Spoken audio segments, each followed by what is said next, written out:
Esto es Descifrando China. Una conversación para intentar comprender la China de hoy.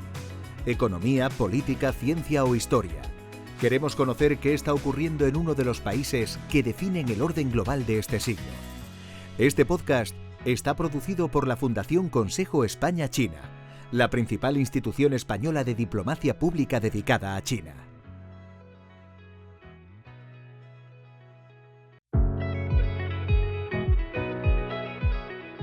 Hola, ¿qué tal? Bienvenidas y bienvenidos a un nuevo episodio de Descifrando China, el podcast de la Fundación Consejo España-China. Soy Jesús Gámez.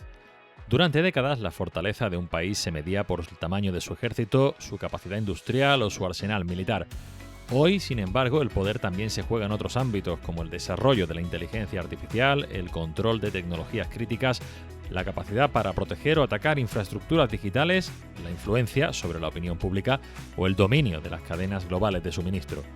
La competición entre Estados Unidos y China ya no se libra únicamente en el terreno económico o diplomático, también en laboratorios, centros de datos, redes sociales, satélites o cables submarinos. De esto vamos a hablar hoy con nuestro invitado, Ángel Gómez de Ágreda, es coronel en la Reserva del Ejército del Aire y del Espacio y uno de los analistas españoles de referencia en geopolítica, tecnología y seguridad internacional. A lo largo de su carrera ha ocupado diversos puestos de responsabilidad en el ámbito de la defensa, entre ellos el de jefe de área de análisis geopolítico de la Secretaría General de Política de Defensa y el de agregado de defensa en Japón y Corea del Sur. Es autor de Mundo Orwell, Manual de Supervivencia para un Mundo Hiperconectado y Un Mundo Falaz, dos obras en las que analiza cómo la revolución tecnológica, la inteligencia artificial, la desinformación y la competencia entre grandes potencias están transformando la naturaleza del poder en el siglo XXI. Con él hablamos hoy del papel de China en este nuevo escenario estratégico y de cómo la rivalidad entre Pekín y Washington está redefiniendo el equilibrio internacional. Ángel, muchas gracias por acompañarnos hoy en Descifrando China. Hola, ¿qué tal? Muy buenas tardes. Durante décadas Estados Unidos ha disfrutado de una superioridad militar prácticamente incontestable en todo el mundo, y también en el teatro del Indo-Pacífico. Sin embargo, cada vez se habla más de un equilibrio creciente con China. ¿En qué punto real crees que se encuentra esa competencia? ¿Ha conseguido China cerrar la brecha militar, al menos parcialmente? En realidad, lo que es el presupuesto de defensa creo que lo dice todo. Incluso en términos de paridad de poder adquisitivo, Estados Unidos sigue teniendo un margen muy grande en el presupuesto de defensa con respecto a China. De hecho, los planes que tiene el Pentágono para el año que viene es de incrementar incluso un 50% más ese presupuesto hasta $1,5 billones de gasto militar. También es cierto que no todo lo que gasta China en defensa está incluido en su presupuesto. No te puedes fiar bien de las cifras estas. Y hay algunos aspectos en los que China está avanzando muy rápidamente. Está avanzando, por ejemplo, en sus fuerzas navales muy importantes en el teatro del Indo-Pacífico. El número de barcos que tiene ahora mismo la Marina del Ejército de Liberación Popular es mayor que el que tienen las fuerzas navales estadounidenses, pero es cuantitativo. Lo que le falta a China sobre todo es experiencia en combate real. De hecho, extrae unas importantísimas conclusiones del combate aéreo que se produce entre Pakistán e India el año pasado y que le sirve para probar sistemas que no ha probado propiamente China en combate. Con lo cual nos encontramos en un momento en el que, aunque cuantitativamente se estén acercando los dos, en cuanto a la capacidad para utilizar esta cantidad de medios, no necesariamente va a ser la misma. Por otro lado, China tiene una ventaja con respecto a Estados Unidos, y es que está muy poco condicionada por la doctrina anterior y por modos anteriores de hacer la guerra, para los cuales no tenía prácticamente medios. Con lo cual, es muy probable que China vaya a aplicar técnicas novedosas y tecnologías novedosas de una forma mucho más libre de lo que hace Estados Unidos. En cuanto a lo que se refiere al escenario propiamente dentro de la cadena de islas, ¿no? De lo que es entre Japón, Filipinas, lo que es el mar del sur de China, esa zona, la gran ventaja de China es la capacidad para denegar el acceso a las fuerzas de Estados Unidos, sobre todo con fuerzas antimisiles y últimamente pues con los drones tanto aéreos como también marítimos que tiene. No se puede decir que sean ahora mismo fuerzas armadas equivalentes, ni mucho menos. La capacidad nuclear de Estados Unidos también es muchísimo mayor que la de China, pero sí que China podría mantener durante un cierto tiempo una superioridad local en su zona próxima, cosa que hasta hace muy pocos años era impensable. La estrategia de China en su vecindario, en lo que se refiere a seguridad y política, es, podríamos decir, bastante consistente, mientras que en Estados Unidos vemos que cada cambio de administración puede implicar un cambio de prioridades, algo que se está haciendo especialmente patente en general ahora, con el segundo mandato de Donald Trump. ¿Hasta qué punto crees que esa mayor continuidad estratégica de Pekín constituye una ventaja frente a una política exterior y de seguridad estadounidense más condicionada por los ciclos electorales? En realidad, los cambios en la política con respecto a la región en Estados Unidos, primero son menos de los que parece, porque desde Obama, incluso desde un poco antes de Obama, hemos visto ese pivot hacia el Pacífico y por mucho que las estrategias vayan diciendo cosas distintas o vayan matizando algunos aspectos, se sigue manteniendo esa prioridad del Pacífico de alguna manera. En este momento focalizado en la seguridad hemisférica del continente americano, pero siempre con toda la política exterior y con la política de seguridad orientada a privar a China de la capacidad para alcanzar a Estados Unidos. Y luego, por otro lado, los cambios que se están produciendo en algunos casos son intencionados para evitar precisamente que haya garantías. Esa política de ambigüedad, por ejemplo, que se sigue con respecto a Taiwán, es posiblemente más eficiente que el decir voy a defender Taiwán o no voy a defender Taiwán. Esa política de ambigüedad llevada a todo el teatro puede resultar confusa para los socios, pero se apoya mucho en las reticencias que tienen algunos países, sobre todo del área de ASEAN, con respecto a un vecino claramente dominador como es China. Y ahí sabe que independientemente de la actitud de Estados Unidos, esa reticencia va a seguir estando presente. Vemos a lo mejor más cambios en la posición de otros países, como por ejemplo Filipinas, que también, según los ciclos electorales, va cambiando de postura. Entonces, creo que hay una calculada ambigüedad en los cambios de la política de Estados Unidos. La política de China, evidentemente, es muy estable, es permanente con respecto a la zona y con respecto al mundo en general, lo cual tampoco permite a los países de la región esperar cambios sustanciales a su favor en cuanto a la actitud que vaya a tener Pekín. Hablabas o mencionabas en esta respuesta la isla de Taiwán, que es posiblemente el mayor foco potencial de tensión de seguridad en Asia Oriental. ¿Qué papel crees que juega en el equilibrio regional y cuáles son los riesgos reales de una escalada en la zona? Bueno, mi percepción es un poco distinta. Yo no creo, y soy un verso suelto en este sentido, yo no creo que Taiwán sea el principal foco de tensión en la región. Yo creo que el mar del sur de China posiblemente es más relevante en cuanto, o más susceptible de generar tensiones realmente, porque Taiwán al fin y al cabo pues no deja de ser un territorio, lo podemos llamar país o lo podemos llamar provincia, pero con una organización, con un ejército, con una estabilidad, mientras que el mar del sur de China era poco menos que terra nullius, ¿no? Que era, es un territorio en el cual existen disputas reales de soberanía entre varios países, no solamente de decir si pertenece o no pertenece a China. Yo creo que el principal factor de Taiwán es su posición estratégica, separando lo que es el norte y el sur del teatro, separando lo que es el interior de la cadena de islas del exterior, permitiendo un acceso de China hacia el Pacífico o impidiéndolo o dificultándolo. Eso no sería solamente para Taiwán, de toda la cadena de la Ryukyu, por ejemplo, influye mucho en este sentido. Y luego, recientemente se complementa este papel con el papel histórico que juega con respecto a Japón y la nueva visión de la estrategia de seguridad nacional de Japón y sobre todo del último gobierno de la señora Takaichi, que, pues, digamos, recuerda mucho más los años, el siglo ese en el que Taiwán era parte de Japón. Los vínculos de Japón con Taiwán son mucho más estrechos que con cualquier otro territorio que ahora mismo no esté en el territorio nacional de Japón.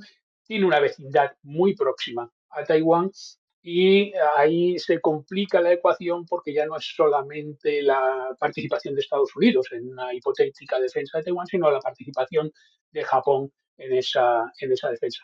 Taiwán es una isla clave, desde luego, en la zona, como lo es la isla de Hainan. Lo que pasa es que en la isla de Hainan no hay ninguna disputa en estos momentos. Eh, para mí, eh, la probabilidad de que haya un conflicto alrededor de Taiwán en los próximos años, en la próxima década, digamos, es muy baja, salvo que se produjera algún cambio radical en la postura de alguno de los contendientes. A lo cual hay que hacer una única excepción. Siempre digo que la geopolítica es política, es sociología, es antropología, pero también es psicología. Y los intereses de los pueblos, los intereses de las naciones no necesariamente tienen que coincidir con los intereses, con las prioridades o con las urgencias de sus dirigentes. Y por lo tanto, cualquiera de los dirigentes relevantes que están en la ecuación, yo creo que tenemos todos claro quiénes son los dirigentes relevantes, que sintiera una urgencia por cambiar la situación en la región durante su guardia, durante su mandato, ¿no? Podría alterar este equilibrio. A falta de ese factor psicológico, de ese factor personalista en el equilibrio de Taiwán, no veo un conflicto a corto o medio plazo en la isla. Es esto que se llama a veces el sense of legacy, ¿no? El sentido del legado, esa percepción que los líderes tienen de cómo van a pasar a los libros de historia y que, por lo que dices, quizás a veces pesa más que consideraciones puramente estratégicas o racionales, como quizás hemos visto en el caso de Rusia con Ucrania. Bueno, y lo estamos, además es que se dan las circunstancias de que varios de estos líderes, digamos, están alcanzando un momento vital en el cual tienen poco margen de maniobra, con independencia del margen que tengan de permanencia en sus puestos. Entonces, pueden tener más tentación, efectivamente, de intentar dejar un legado. Efectivamente, caso de Putin también, que podría decirse que ha esperado todo lo que se podía esperar para llevar a cabo aquello que desde prácticamente 1991 lleva diciendo que era un hecho inevitable. ¿En qué medida crees que la preponderancia de Taiwán en la industria de los microchips puede ser un factor de tensión o de distensión? Sobre esto último me refiero a la noción del escudo de silicio, que supuestamente impediría un estallido bélico en torno a la isla debido a su carácter estratégico en la cadena de valor tecnológica.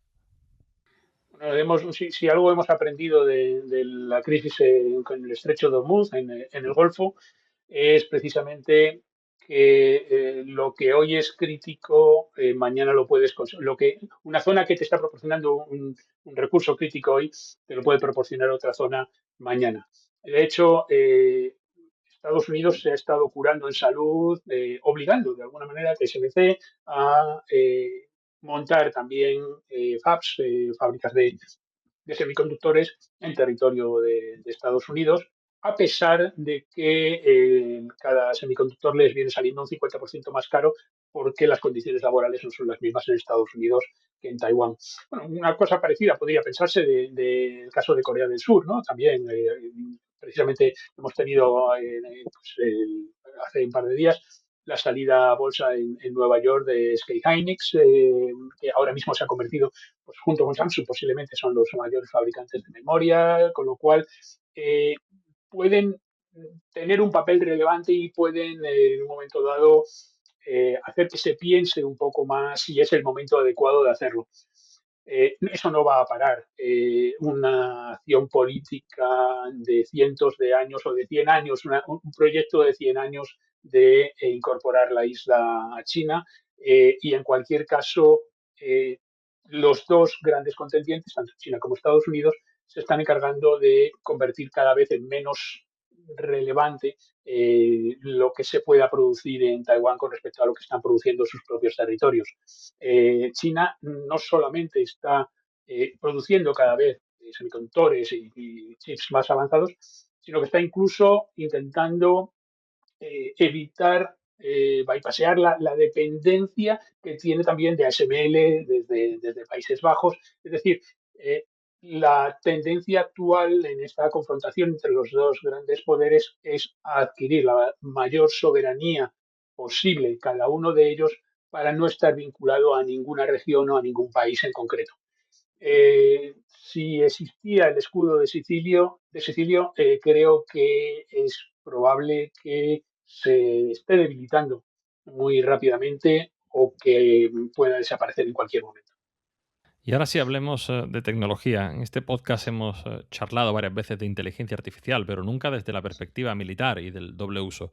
¿Qué capacidades aporta realmente? ¿Crees que es simplemente fabricación de armas más inteligentes o de un cambio más profundo en la toma de decisiones, en la inteligencia, en las cadenas de logística y mando?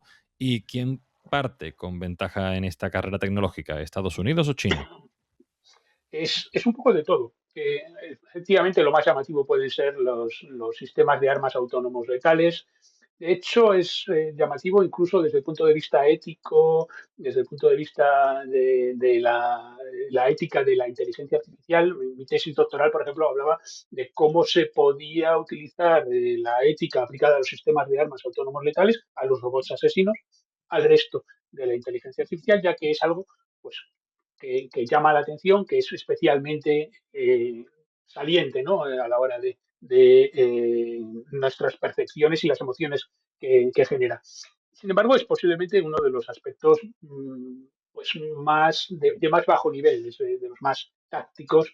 Y lo que estamos viendo ahora mismo en Ucrania es que casi todos estos drones se manejan a distancia, no son completamente autónomos. O sea, añades una cierta capa de inteligencia artificial, una cierta capa de autonomía, pero de momento creo que es mucho más relevante la aplicación de la inteligencia artificial en el proceso de toma de decisiones. Ahí es absolutamente clave, lo hemos visto en el conflicto en Israel, con Gaza, con Líbano, y ahí hemos visto cómo la aceleración, en Irán también lo hemos visto, como la aceleración de la toma de decisiones hace que estemos hablando de una guerra completamente distinta. Estamos comprimiendo meses de campaña en prácticamente un día.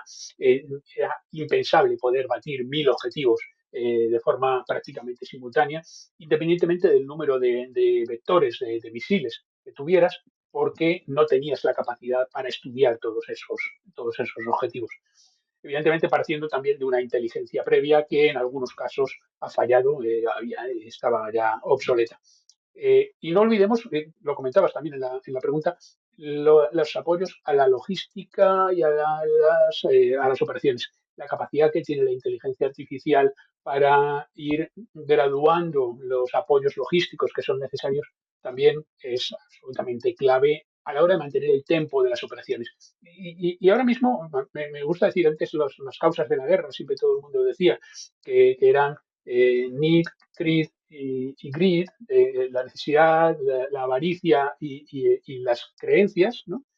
Y yo añado ahora otra, también en inglés, porque también rima, ¿no? Que es speed, ¿no? La velocidad de la toma de decisiones hace que la guerra sea muy distinta a la de antes y que se generen guerras simplemente porque la toma de decisiones se hace así de rápidamente y con tan poco margen de intervención humana en muchos casos. ¿Quién está más preparado para esta guerra? Eh, pues igual que pasa en el resto de los aspectos, uno está más preparado en una faceta y otro está probablemente más preparado en otra. La inteligencia artificial, evidentemente, ahora mismo la mayor parte de las facetas de la inteligencia artificial está más avanzado el desarrollo en Estados Unidos todavía, en cuanto a la parte tecnológica. Pero la inteligencia artificial, cualquiera que haya ido a China, no ve la tecnología, vive la tecnología. En China la tecnología está presente, la inteligencia artificial está presente en todas partes en tu vida cotidiana. Con lo cual, la población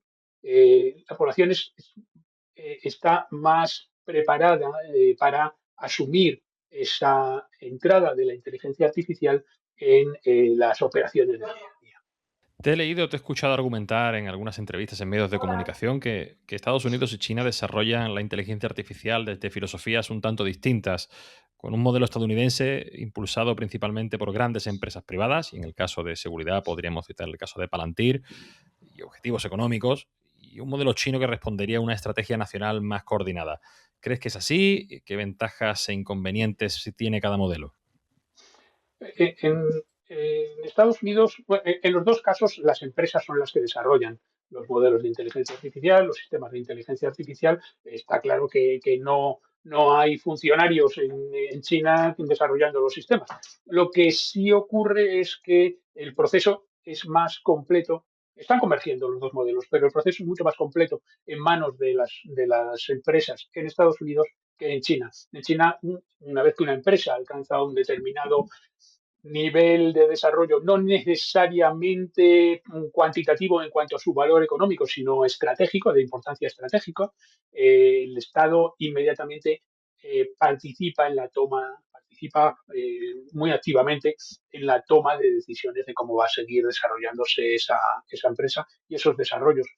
En Estados Unidos probablemente el proceso va a converger. Estamos viendo cómo la Casa Blanca está impulsando un control más directo de los desarrollos que se están haciendo, pero hasta ahora eran las empresas las que estaban, digamos, alineándose con los objetivos económicos que le marcaba el Estado, pero nunca dirigiendo sus investigaciones en función de esos objetivos de forma estratégica, sino solamente económica. Vamos a ver probablemente menos diferencia entre estas aproximaciones en el futuro. Y en lo que se refiere a aranceles, barreras comerciales o de otros tipos, restricciones, uno de los grandes objetivos de Washington ha sido impedir que Pekín acceda a determinadas tecnologías críticas que pueden tener aplicaciones militares. ¿Crees que han conseguido realmente ralentizar el desarrollo chino en este sentido o, por el contrario, como alguna gente argumenta, han acelerado su apuesta por la autosuficiencia tecnológica? Yo casi diría que hay una tercera explicación de lo que pasa. Han forzado una fractura en cuanto a los modelos de la industria digital. Están forzando, y además está contemplado en la Estrategia de Seguridad Nacional de Estados Unidos, por ejemplo, están forzando una lucha de estándares tecnológicos, cada uno de ellos intentando imponer el suyo, con lo cual, negando a China el acceso a los productos basados en los estándares de Estados Unidos, lo que han conseguido es que China desarrolle sus propios estándares. Cosa que a China, por otro lado, le encanta, ¿no? Lo de desarrollar sus propios estándares. La misma definición de China es yo soy el estándar. El nombre de China, yo soy el centro, yo soy el estándar, y tú vas a venir a mi estándar. No voy a ir a conquistarte, sino vas a venir tú a mi estándar. Con lo cual es muy consistente con la filosofía de China. China habría llegado a esta fórmula en cualquiera de los casos. Creo que Estados Unidos no ha ni ralentizado ni acelerado, ha cambiado el momento en el que esa transición de China hacia la creación de sus propios estándares se ha producido. Ángel, la propaganda y la desinformación han existido siempre, pero hoy las redes sociales, la inteligencia artificial y los algoritmos han multiplicado su alcance en varios órdenes de magnitud. Es uno de los asuntos que más has investigado en tus libros. ¿Cómo intentan influirse mutuamente China y Estados Unidos en esta guerra de las mentes, por así decir? En realidad, mi percepción es que eh, los dos son muy malos leyendo al adversario. Los americanos son muy americanos y los chinos son muy chinos, y son mucho mejores influyendo en su propia audiencia, en su propia población, que influyendo en el adversario. De hecho, es interesante ver cómo en China existen empresas estadounidenses, posiblemente más o con más visibilidad de las que tienen las empresas chinas en Estados Unidos, Y sin embargo, el hecho de que exista un McDonald's no significa que los chinos hayan adoptado los modos de vida estadounidenses en absoluto. Es decir, las dos culturas son bastante impermeables a esa influencia. Para mí, la clave está, eh, vengo comentándolo últimamente, hay dos momentos clave en el último cuarto de siglo. Uno, cuando entra China en la Organización Mundial del Comercio, evidentemente cambia todo el tema industrial y de innovación, todo el tema de la capacidad de fabricación real, se traslada allí, cosa que ahora estamos echando de menos. Y la otra es la culminación de los procesos de descolonización y los efectos dos o tres generaciones después. Es decir, estamos viendo ahora mismo el crecimiento de ese sur global que llaman así, y cómo ese sur global sí se está teniendo que decantar por adoptar los estándares chinos o los estándares estadounidenses. Yo creo que la desinformación, más que la desinformación, la manipulación o la influencia, las operaciones de influencia, están más dirigidos a los países, a los terceros países, que a influir en la identidad o en la forma de la percepción que tiene el rival directo. Es decir, que estarían compitiendo por influencia en terceros teatros. ¿Y quién iría Efectivamente. ganando? Eh, el problema lo dice Andrea Ricci en La Era de la Revancha, que ha salido pues, el año pasado. Es un libro interesante en ese sentido. Yo creo que hay un cierto sentimiento de revanchismo en muchos países de ese sur global con respecto a sus antiguas potencias coloniales. Se me ocurre el caso de India, por ejemplo, como bastante claro, y hay una cierta tendencia a no alinearse con sus antiguas potencias coloniales. Pero es que además los cambios en los modelos de gobernanza en Occidente, y todos los índices hablan de que se ha perdido calidad democrática, por ejemplo, cada vez diferencian menos a un modelo del otro. Y por lo tanto, al final, si me estás ofreciendo lo mismo desde dos lados, pues te acabas quedando con el más barato, ¿no? Y no va a ser Occidente el más barato.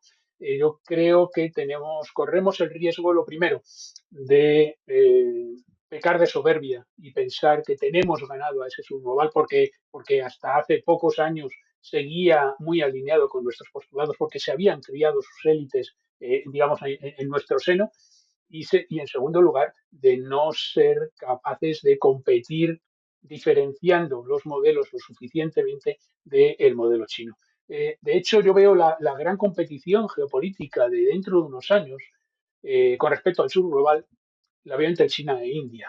En muchos casos la estamos viendo ya, por ejemplo, en África, en muchos sitios de África estamos viendo cómo son las dos grandes potencias que están ofreciendo modelos similares, pero competitivos entre ellos. Mientras que el modelo occidental, digamos, se queda para determinadas cosas o para determinadas circunstancias políticas. Y en el caso de las redes sociales, en las que Estados Unidos ha sido campeón indiscutible en el primer cuarto de siglo, quizás hasta la emergencia de TikTok, que es una empresa china, ¿cómo crees que se traslada esta competencia por las mentes globales? Eh, el, El problema es que las redes sociales efectivamente tienen un sesgo muy marcado y en muchos casos han condicionado, lo vimos en Nepal el año pasado, pero lo habíamos visto antes en Myanmar, lo habíamos visto en Sri Lanka, tienen un papel tremendamente relevante en economías que no tienen recursos, que no tienen acceso a otras formas de comunicación. Eh, hasta el momento en China no había lanzado sus propias redes sociales, sus propios sistemas de comunicación en estos países. Habrá que ver cuando haya una competición real entre unas redes sociales y otras si el modelo chino es competitivo con respecto al estadounidense. Si juzgamos por la experiencia de TikTok, eh, van a arrasar. Y para terminar, Ángel, una pregunta de perspectiva. Cuando dentro de 20 años miremos atrás, ¿qué crees que recordaremos como el verdadero punto de inflexión de esta rivalidad entre Estados Unidos y China? Innovaciones tecnológicas, la inteligencia artificial, Taiwán, competición por los datos. ¿Cómo crees que puede evolucionar esta competencia? Yo creo que hay un aspecto que se trata bastante menos que la competencia o la competición en relación con la inteligencia artificial, que es el aspecto energético. Y ahí sí que hay una verdadera lucha de estándares y vuelve a estar también en la Estrategia de Seguridad Nacional de Estados Unidos y lo vemos prácticamente a diario cuando desde Estados Unidos se le dice a Europa, pero ¿qué hacéis apostando por las renovables? ¿Estáis locos? Es decir, hay una intención muy clara de marcar hidrocarburos, que son mi recurso, renovables son el mío. Evidentemente es una competición muy a corto plazo. A medio largo plazo está clara cuál es la solución, ¿no? Pero es que incluso en energía nuclear ahora mismo los reactores nucleares chinos están más avanzados que los estadounidenses o los franceses, de los cuales han aprendido, o de los rusos, de los que han aprendido hasta hace muy poco. Es posible que nos llevemos la sorpresa de que es la energía que va a mover los centros de datos que van a generar la inteligencia artificial la que sea determinante en los modelos. Si tenemos que elegir un solo punto en el que posiblemente dentro de 20 años, digamos, aquí fue donde cambió todo, lo más probable es que estemos hablando de los factores psicológicos que hablaba antes, de la decisión que se tomó por esta persona concreta de hacer algo que cambió absolutamente el equilibrio, esta convergencia que se está produciendo, o bien a favor o en contra. Ángel Gómez de Ágreda es coronel en la Reserva del Ejército del Aire y del Espacio, analista de geopolítica, tecnología y seguridad internacional y autor de los libros Mundo Orwell, Manual de Supervivencia para un Mundo Hiperconectado y Un Mundo Falaz. Ángel, muchas gracias por acompañarnos hoy en Descifrando China. Muchísimas gracias a vosotros. Un saludo a todos. Puedes seguir la actividad de la Fundación Consejo España-China en www.spain-china-foundation.org, suscribiéndote a nuestra newsletter o a través de nuestros perfiles en Twitter, LinkedIn, Facebook e Instagram y nuestro canal en YouTube.